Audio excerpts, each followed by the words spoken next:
Now, back to change management, I want to give you this too. So, kind of where are things at right now? Something for you to think about, and this may be a message ultimately, that you bring to maybe your business line, maybe even your management and boards. Is where are you at right now? Maybe give them an update. What is the timeline now that we know these different dates?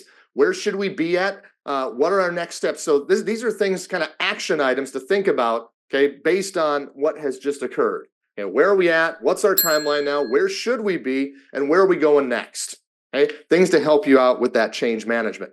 And I just want to pass along, I know some of you have heard these things before, but just along this same line of change management and refocusing and figuring out where we're going, that action plan, it's your story, right? And so the importance of it, why we need to have that. Okay, we need to be able to tell the story to the examiners, to our teams, to management, and to the board, and then be held accountable to it. Okay, we need to make sure we've got the right people involved in this implementation. It shouldn't just be compliance that's running with this show and doing it. We need to bring the business lines in and the laundry list there. And I've got a bonus ad. Those things you've likely seen before if you've been through this part of the group before. But like today, I wrote in after letter J, BSA AML. I hadn't given them a thought till we talked about today's topic. They need to be at the table for this discussion. Hey, and this is being recorded today. If you didn't get them to the meeting, that's fine. Make sure you take the meeting to them.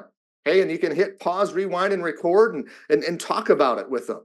Okay, there's going to be an intersection here. They need to know, okay, what might be confusing, okay, to commercial lenders about this new thing that could cause some problems potentially with something that maybe you've had buttoned down for a while.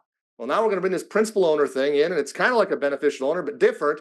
And your lenders might think it's the same or closely the same. And all of a sudden we're getting the wrong information for something we've had buttoned up for a long time. Or we're getting the wrong information for this new thing because of what we remember about the old thing that we still have to do anyway. And so getting the right people involved in the implementation. And then I included those factors, again, that the CFPB has passed along. Just a reminder, software, policies, procedures, training. Keep those in sight as you're doing implementation, as change management is occurring, as you're documenting that story, how you're going to move and shake forward, hitting ultimately that new mandatory compliance date down the road.